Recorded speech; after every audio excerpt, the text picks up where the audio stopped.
नमस्कार। श्रीमद् वाल्मीकि रामायण अखंड पाठ में आज का हमारा सर्ग है पंचसप्ततितमः सर्ग, यानी 75वां सर्ग अयोध्या कांड से। और इस सर्ग का विषय वस्तु है कौशल्या के सामने भरत का शपथ खाना। तो चलिए प्रारंभ करते हैं आज का पाठ। दीर्घ कालात् समुत्थाय संज्ञाम लब्ध्वा सवीर्यवान् नेत्राभ्याम् अश्रुपूर्णाभ्याम् दीनामुद्वीक्ष्य मातरम् सोमात्यमध्ये भरतो जननीमभ्यकुत्सयत्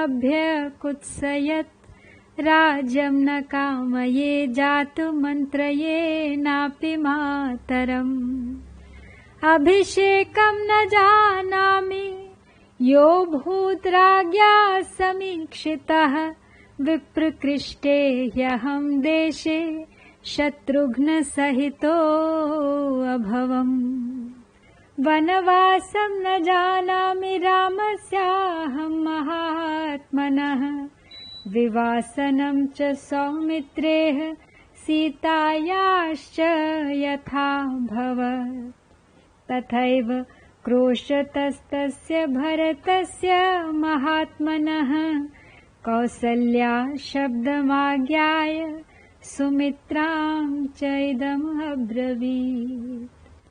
इतने दुखी थे भरत सब समाचार सुनकर और कैकेयी पर इतना अधिक कुपित हुए कि बाद में स्वयं बेहोश होकर गिर पड़े थे। उनके सब आभूषण टूटकर बिखर गए थे। बहुत देर के बाद होश में आने पर जब पराक्रमी भरत उठे तब आंसू भरे नेत्रों से दीन बनी बैठी हुई माता की ओर देखकर मंत्रियों के बीच में उसकी निंदा करते हुए बोले, मंत्रीवरों, मैं राज्य नहीं चाहता और न मैंने कभी माता से इसके लिए बातचीत ही की है। महाराज ने जिस अभिषेक का निश्चय किया था उसका भी मुझे पता नहीं था, क्योंकि उस समय मैं शत्रुघ्न के साथ दूर देश में था। महात्मा श्री राम के वनवास और सीता तथा लक्ष्मण के निर्वासन का भी मुझे ज्ञान नहीं है कि वह कब और कैसे हुआ। महात्मा भरत जब इस प्रकार अपनी माता को कोस रहे थे उस समय उनकी आवाज को पहचान कर कौशल्या ने सुमित्रा से इस प्रकार कहा, आगतः क्रूर कार्याया कैकेय्या भरतः सुतः तमहं द्रष्टुमिच्छामि भरतं दीर्घदर्शिनम् एवमुक्त्वा सुमित्रां तां विवर्णवदना कृशा प्रतस्थे भरतो यत्र वेपमाना विचेतना स तु राजात्मजश्चापि शत्रुघ्न सहितस्तदा प्रतस्थे भरतो येन कौसल्याया निवेशनम् ततः शत्रुघ्न भरतौ कौसल्यां प्रेक्ष्य दुःखितौ पर्यश्वजेतां दुःखार्तां पतितां नष्टचेतनाम् रुदन्तौ रुदति दुःखात् समेत्यार्या मनस्विनी भरतं प्रत्युवाचेदं कौसल्या भृश दुःखिता। तो जब भरत कैकेयी पर कुपित हो रहे थे तो कौशल्या ने अपने भवन से उनकी आवाज सुनी। तो उस आवाज को सुनकर कौशल्या बोली, क्रूर कर्म करने वाली कैकेयी के पुत्र भरत आ पहुंचे हैं, लेकिन भरत बड़े दूरदर्शी हैं, अतः मैं उन्हें देखना चाहती हूँ। तो सुमित्रा से ऐसा कहकर उदास मुख वाली दुर्बल और अचेत सी हुई कौशल्या जहां भरत थे उस स्थान पर जाने के लिए कांपती हुई चल दी। उसी समय उधर से राजकुमार भरत भी शत्रुघ्न को साथ लिए उसी मार्ग से चले आ रहे थे जिससे कौशल्या के भवन में आना जाना होता था। तदनंतर शत्रुघ्न और भरत ने दूर से ही देखा कि माता कौशल्या दुख से व्याकुल और अचेत होकर पृथ्वी पर गिर पड़ी हैं। यह देखकर उन्हें बड़ा दुख हुआ और वे दौड़कर उनकी गोदी से लग गए तथा फूट फूट कर रोने लगे।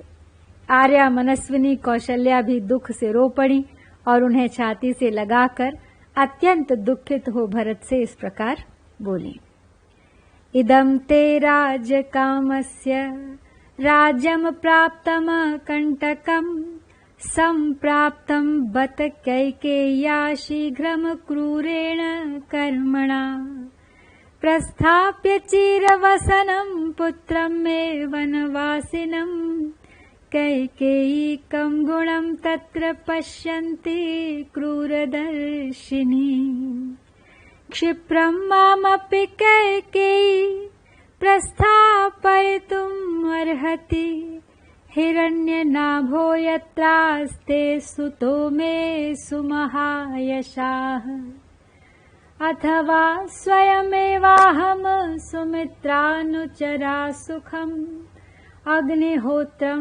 पुरस्कृत्य प्रस्थास्ये यत्र राघवः कामं वा स्वयमेवाद्य तत्र मां नेतुमर्हसि यत्रासौ पुरुषव्याघ्रस्तप्यते मे सुतस्तपः।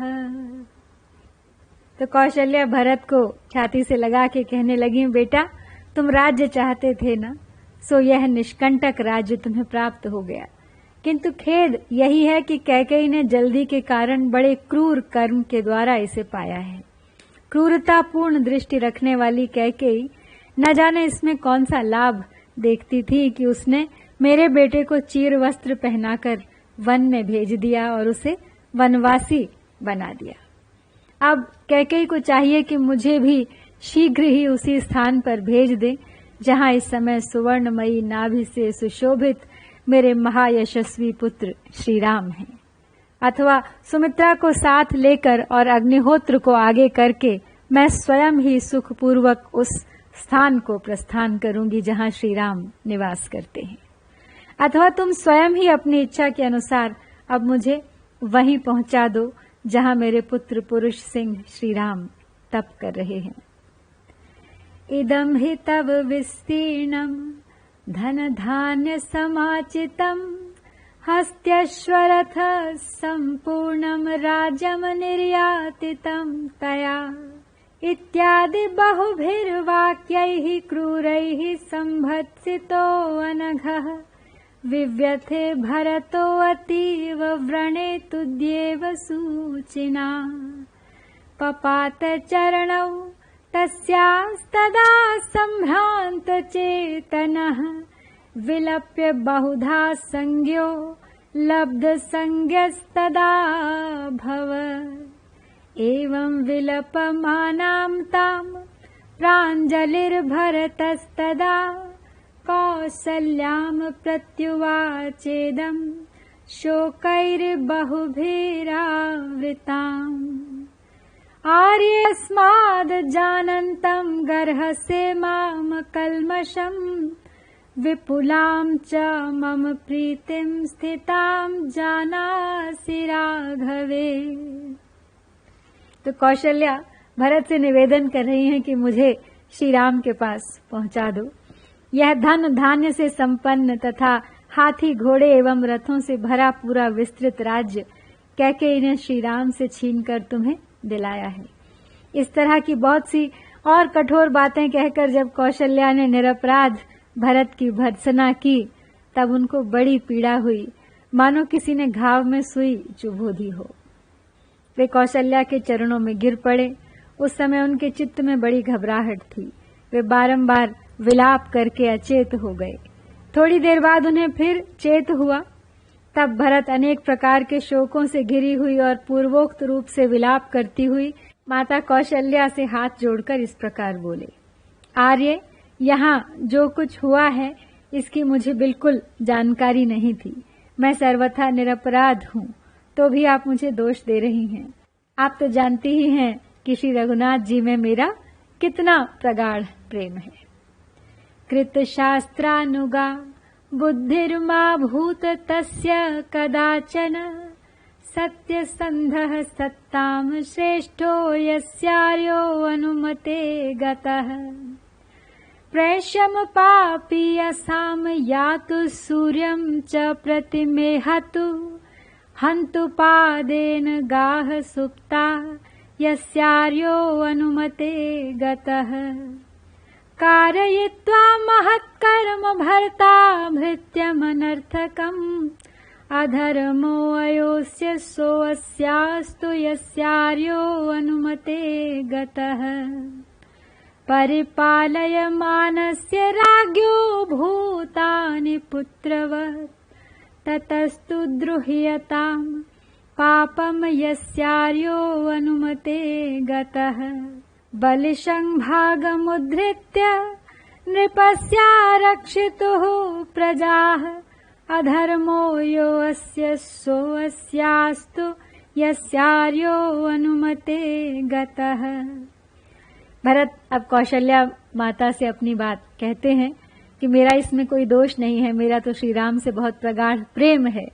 तत्पश्चात भरत स्वयं को कोसते हुए कहते हैं कि जिसकी अनुमति से सत्पुरुषों में श्रेष्ठ सत्य प्रतिज्ञ आर्य श्री राम जी वन में गए हों, उस पापी की बुद्धि कभी गुरु से सीखे हुए शास्त्रों में बताए गए मार्ग का अनुसरण करने वाली न हो। जिसकी सलाह से बड़े भाई श्री राम को वन में जाना पड़ा हो, वह अत्यंत पापियों हीन जातियों का सेवक बने। सूर्य की ओर मुंह करके मलमूत्र का त्याग करने से और सोई हुई गौओं को लात मारने से जो पाप कर्म का दुष्परिणाम होता है, वो उसका भागी बने। जिसकी सम्मति से भैया श्री राम ने वन को प्रस्थान किया हो, उसको वही पाप लगे जो सेवक से भारी काम कराकर उसे समुचित वेतन न देने वाले स्वामी को लगता है। जिसके कहने से आर्य श्री राम को वन में भेजा गया हो, उसको वही पाप लगे जो समस्त प्राणियों का पुत्र की भांति पालन करने वाले राजा से द्रोह करने वाले लोगों को लगता है। जिसकी अनुमति से श्री राम आर्य वन में गए हो, वह उसी अधर्म का भागी हो जो प्रजा से उसकी आय का छठा भाग लेकर भी प्रजा वर्ग की रक्षा न करने वाले राजा को प्राप्त होता है।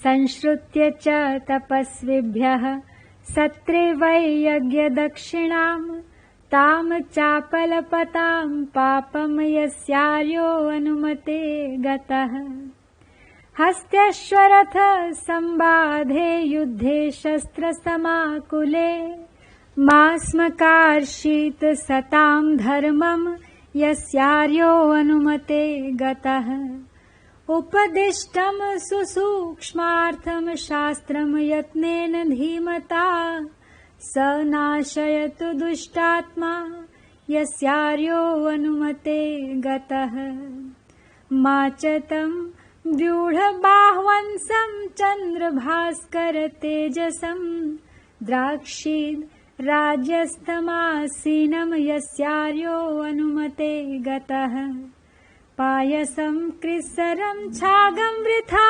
सोऽश्नातु निर्घृणः गुरूंश्चाप्यवजानातु यस्यार्यो अनुमते गतः। भरत अपने आप को कोसते हुए, अपने आप को श्रापित करते हुए अपनी बात को आगे बढ़ाते हुए फिर कहते हैं कि जिसकी सलाह से भैया श्री राम को वन में जाना पड़ा हो, उसे वही पाप लगे जो यज्ञ में कष्ट सहने वाले ऋत्विजों को दक्षिणा देने की प्रतिज्ञा करके पीछे इनकार कर देने वाले लोगों को लगता है। हाथी घोड़े और रथों से भरे एवं अस्त्र शस्त्रों की वर्षा से व्याप्त संग्राम में सत्पुरुषों के धर्म का पालन न करने वाले योद्धाओं को जो पाप लगता है, वही उस मनुष्य को भी प्राप्त हो जिसकी सम्मति से आर्य श्री राम जी को वन में भेजा गया हो। जिसकी सलाह से आर्य श्री राम को वन में प्रस्थान करना पड़ा है, वह दुष्टात्मा बुद्धिमान गुरु के द्वारा बलपूर्वक प्राप्त हुआ शास्त्र के सूक्ष्म विषय का उपदेश भुला दे। जिसकी सलाह से बड़े भैया श्री राम को वन में भेजा गया हो, वह चंद्रमा और सूर्य के समान तेजस्वी तथा विशाल भुजाओं और कंधों से सुशोभित श्री रामचंद्र जी को राज सिंहासन पर विराजमान न देख सके, वह राजा श्री राम के दर्शन से वंचित रह जाए। जिसकी सलाह से आर्य श्री रामचंद्र जी वन में गए हों, वह निर्दय मनुष्य खीर खिचड़ी और बकरी के दूध को देवताओं पितरों एवं भगवान को निवेदन किए बिना व्यर्थ करके खाए। तो अब इन सब बातों को यदि उल्टा कर दिया जाए तो सब पुण्य कर्म हो जाएंगे।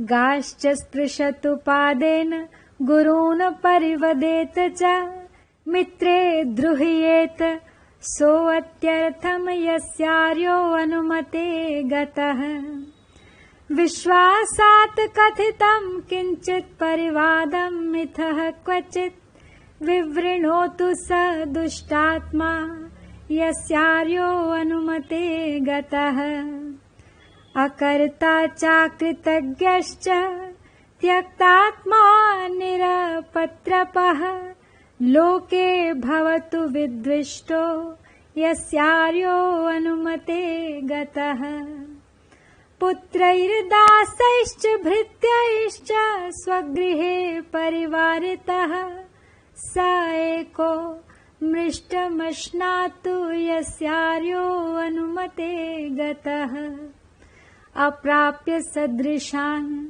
दाराननपत्यः प्रमीयताम् अनवाप्य क्रियाम् धर्म्याम् यस्यार्यो अनुमते गतः। आगे कहते हैं भरत कि जिसकी सम्मति से श्री रामचंद्र जी को वन में जाना पड़ा हो, वह पापी मनुष्य गौओं के शरीर का पैर से स्पर्श, गुरुजनों की निंदा तथा मित्र के प्रति अत्यंत द्रोह के पाप का भागी बने। जिसके कहने से बड़े भैया श्री राम वन में गए हों, वह दुष्टात्मा गुप्त रखने के विश्वास पर एकांत में कहे हुए किसी के दोष को दूसरों पर प्रकट कर दे, अर्थात उसे विश्वासघात करने का पाप लगे। जिसकी अनुमति से आर्य श्री राम वन में गए हों, वह मनुष्य उपकार न करने वाला, कृतघ्न, सत्पुरुषों द्वारा परित्यक्त, निर्लज्ज और जगत में सबके द्वेष का पात्र हो। जिसकी सलाह से आर्य श्री राम वन में गए हों, वह अपने घर में पुत्रों, दासों और भृत्यों से घिरा रहकर भी अकेले ही मिष्ठान्न भोजन करने के पाप का भागी हो। जिसकी अनुमति से आर्य श्री राम का वनगमन हुआ हो, वह अपने अनुरूप पत्नी को न पाकर अग्निहोत्र आदि धार्मिक कर्मों का अनुष्ठान किए बिना संतानहीन अवस्था में ही मर जाए।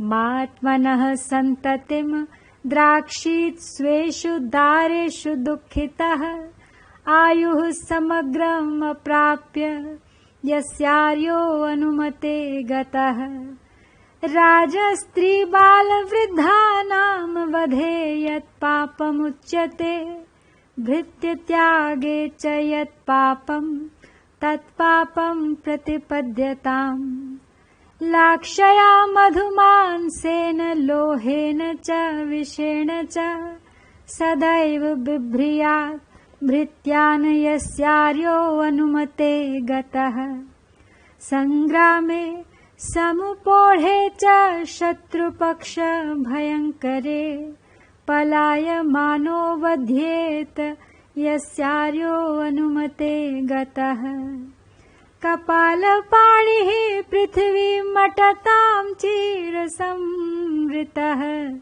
भिक्षमाणो यथोन्मत्तो यस्यार्यो अनुमते गतः। भरत का अपने ऊपर निरंतर कोप बरस रहा है। आगे बढ़ाते हुए अपनी बात को फिर कहते हैं पुनः, जिसकी सम्मति से मेरे बड़े भाई श्री राम वन में गए हों, वह सदा दुखी रहकर अपनी धर्म पत्नी से होने वाली संतान का मुंह न देखे तथा संपूर्ण आयु का उपभोग किए बिना ही मर जाए। राजा, स्त्री, बालक और वृद्धों का वध करने तथा भृत्यों को त्याग देने में जो पाप होता है, वही पाप उसे भी लगे। जिसकी सम्मति से श्री राम का वनगमन हुआ हो, वह सदैव लाह, मधु, मांस, लोहा और विष आदि निषिद्ध वस्तुओं को बेचकर कमाए हुए धन से अपने भरण पोषण के योग्य कुटुंबी जनों का पालन करे। जिसकी राय से श्री राम वन में जाने को विवश हुए हों, वह शत्रु पक्ष को भय देने वाले युद्ध के प्राप्त होने पर उसमें पीठ दिखाकर भागता हुआ मारा जाए। जिसकी सम्मति से आर्य श्री राम वन में गए हों, वह फटे पुराने मैले कुचैले वस्त्र से अपने शरीर को ढक कर हाथ में खप्पर ले भीख मांगता हुआ उन्मत्त की भांति पृथ्वी पर घूमता फिरे। मध्य प्रसक्तो भवतु स्त्रीष्वक्षेषु च नित्यशः कामक्रोधाभिभूतश्च यस्यार्यो अनुमते गतः मास्य धर्मे मनो भूयात् धर्मं स निषेवताम् अपात्रवर्षी भवतु यस्यार्यो अनुमते गतः सञ्चितान्यस्य वित्तानि विविधानि सहस्रशः दस्युभिर्विप्रलुप्यन्ताम् यस्यार्यो अनुमते गतः उभे सन्ध्ये शयानस्य यत् पापं परिकल्प्यते तच्च पापं भवेत् तस्य यस्यार्यो अनुमते गतः यदग्निदायके पापं यत् पापं गुरुतल्पगे मित्रदोहे च यत् पापं तत् पापं प्रतिपद्यताम्। जिसकी सलाह से श्री राम जी को वन में जाना पड़ा हो वह काम क्रोध के वशीभूत होकर सदा ही मद्यपान, स्त्री समागम और द्यूत क्रीड़ा में आसक्त रहे। जिसकी अनुमति से आर्य श्री राम वन में गए हों उसका मन कभी धर्म में न लगे, वह अधर्म का ही सेवन करे और अपात्र को धन दान करे। जिसकी सलाह से आर्य श्री राम का वन गमन हुआ हो, जिसकी सलाह से आर्य श्री राम का वन गमन हुआ हो, उसके द्वारा सहस्रों की संख्या में संचित किए गए नाना प्रकार के धन वैभवों को लुटेरे लूट ले जाएं। जिसके कहने से भैया श्री राम को वन में भेजा गया हो उसे वही पाप लगे जो दोनों संध्याओं के समय सोए हुए पुरुष को प्राप्त होता है। आग लगाने वाले मनुष्य को जो पाप लगता है, गुरु पत्नी गामी को जिस पाप की प्राप्ति होती है तथा मित्र द्रोह करने से जो पाप प्राप्त होता है वही पाप उसे भी लगे। देवतानां पितॄणां च माता पित्रोस्तथैव च मास्मकार्षीत स शुश्रूषां यस्यार्यो अनुमते गतः सतां लोकात् सतां कीर्त्याः सज्जुष्टात् कर्मणस्तथा भ्रश्यतु क्षिप्रमद्यैव यस्यार्यो अनुमते गतः अपास्य मात्र शुश्रूषामनर्थे सोऽवतिष्ठताम् दीर्घबाहुर्महावक्षा यस्यार्यो अनुमते गतः बहुभृत्यो दरिद्रश्च ज्वररोगसमन्वितः समायात् सततं क्लेशम् यस्यार्यो अनुमते गतः आशामाशन् समानानां दीनानामूर्ध्वचक्षुषाम् अर्थिनां वितथां कुर्यात् यस्यार्यो अनुमते गतः। भरत को जो भी जितने भी प्रकार की किसी चीज से भी संबंधित जो बद्दुआ समझ में आ रही है वो स्वयं को देते जा रही है। कहते हैं जिसकी सम्मति से आर्य श्री राम को वन में जाना पड़ा है वह देवताओं, पितरों और माता पिता की सेवा न करे, अर्थात उनकी सेवा के पुण्य से वंचित रह जाए। जिसकी अनुमति से विवश होकर भैया श्री राम ने वन में पदार्पण किया है वह पापी आज ही सत्पुरुषों के लोक से, सत्पुरुषों की कीर्ति से तथा सत्पुरुषों द्वारा सेवित कर्म से शीघ्र भ्रष्ट हो जाए। जिसकी सम्मति से बड़ी बड़ी बाह और विशाल वक्ष वाले आर्य श्री राम को वन में जाना पड़ा है वह माता की सेवा छोड़कर अनर्थ के पथ में स्थित रहे। जिसकी सलाह से श्री राम का वन गमन हुआ हो वह दरिद्र हो, उसके यहाँ भरण पोषण पाने के योग्य पुत्र आदि की संख्या बहुत अधिक हो तथा वह ज्वर रोग से पीड़ित होकर सदा क्लेश भोगता रहे। जिसकी अनुमति पाकर आर्य श्री राम वन में गए हों वह आशा लगाए ऊपर की ओर आंख उठाकर दाता के मुंह की ओर देखने वाले दीन याचकों की आशा को निष्फल कर दे। मायया रमताम नित्यम पुरुषः पिशुनो अशुचिः राज्ञो भीतस्त्वधर्मात्मा यस्यार्यो अनुमते गतः ऋतुस्नातां सतीं भार्यां ऋतुकालानुरोधिनीम् अतिवर्तेत दुष्टात्मा यस्यार्यो अनुमते गतः विप्रलुप्तजातस्य दुष्कृतं ब्राह्मणस्य यत् तदेतत् प्रतिपद्येत यस्यार्यो अनुमते गतः ब्राह्मणायोद्यताम पूजाम विहन्तु कलुषेन्द्रियः बालवत्साम च गाम दोग्धो यस्यार्यो अनुमते गतः धर्मदारान् परित्यज्य परदारान् निषेवताम् त्यक्त धर्मरतिर्मूढो यस्यार्यो अनुमते गतः। आगे कहते हैं, जिसके कहने से भैया श्री राम ने वन को प्रस्थान किया हो, वह पापात्मा पुरुष चुगला, अपवित्र तथा राजा से भयभीत रहकर सदा छल कपट में ही रचा पचा रहे।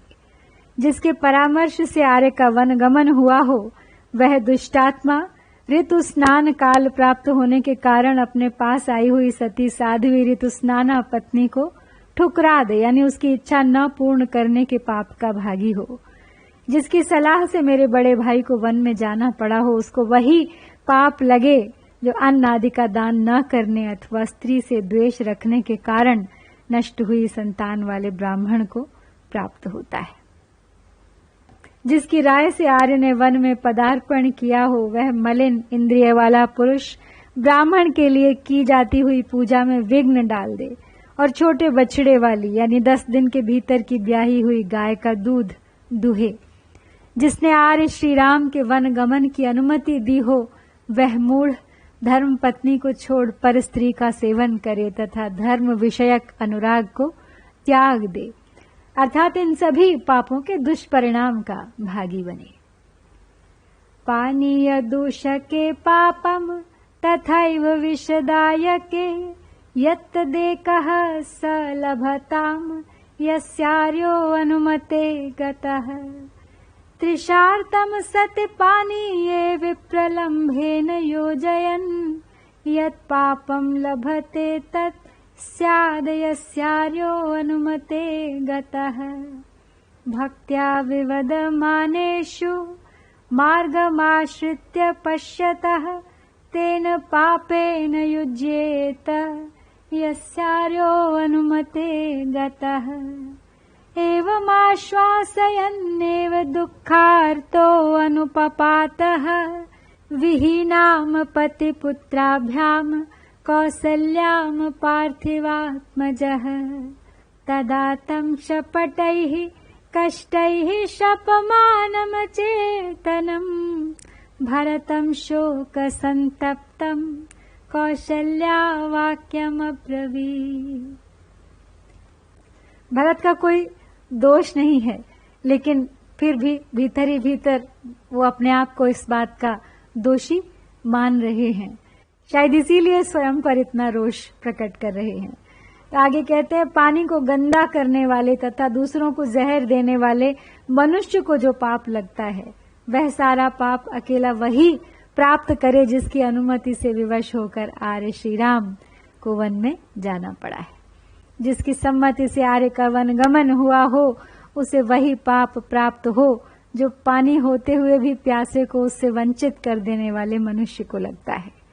जिसकी अनुमति से आर्य श्री राम वन में गए हो, वह उस पाप का भागी हो जो परस्पर झगड़ते हुए मनुष्यों में से किसी एक के प्रति पक्षपात रखकर मार्ग में खड़ा हो, उनका झगड़ा देखने वाले कलह प्रिय मनुष्य को प्राप्त होता है।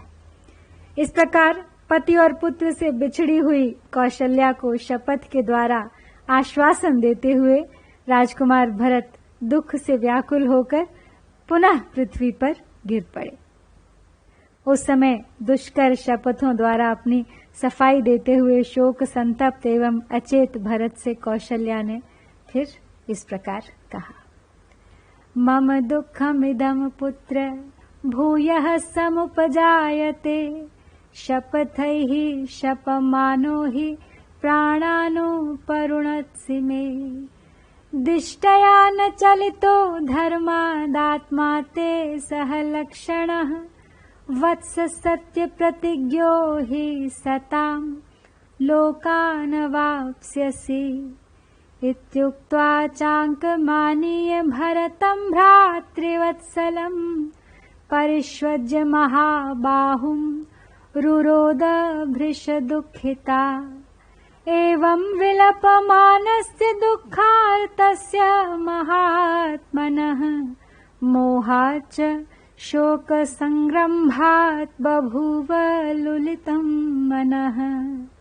लालप्यमानस्य विचेतनस्य प्रणष्टबुद्धेः पतितस्य भूमौ मुहुर्मुहुर्निःश्वसतश्च सा तस्य शोकेन जगाम रात्रिः। तो भरत ने जब अपनी सफाई प्रकट कर दी और शपथ पूर्वक माता से निवेदन किया तो कौशल्या ने इस प्रकार उनसे कहा कि बेटा, तुम अनेकानेक शपथ खाकर जो मेरे प्राणों को पीड़ा दे रहे हो, इससे मेरा यह दुख और भी बढ़ता जा रहा है। वत्स, सौभाग्य की बात है कि शुभ लक्षणों से संपन्न तुम्हारा चित्त धर्म से विचलित नहीं हुआ है। तुम सत्य प्रतिज्ञ हो, इसलिए तुम्हें सत्पुरुषों के लोक प्राप्त होंगे। ऐसा कहकर कौशल्या ने भ्रातृभक्त महाबाहु भरत को गोद में खींच लिया और अत्यंत दुखी हो उन्हें गले से लगाकर वे फूट फूट कर रोने लगी। महात्मा भरत भी दुख से आर्त होकर विलाप कर रहे थे। उनका मन मोह और शोक के वेग से व्याकुल हो गया था। पृथ्वी पर पड़े हुए भरत की बुद्धि, उनकी विवेक शक्ति नष्ट हो गई थी। वे अचेत से होकर विलाप करते बारंबार लंबी सांस खींचते थे। इस तरह शोक में ही उनकी वह रात बीत गई। तो इस प्रकार श्री वाल्मीकि निर्मित आर्ष रामायण आदि काव्य के अयोध्या कांड में ये 75वां सर्ग यहाँ पर पूरा होता है। इत्यार्षे श्रीमद् रामायणे वाल्मीकिये आदि काव्ये अयोध्या कांडे 75तमः सर्गः। ओम श्री सीतारामचंद्राभ्यां नमः।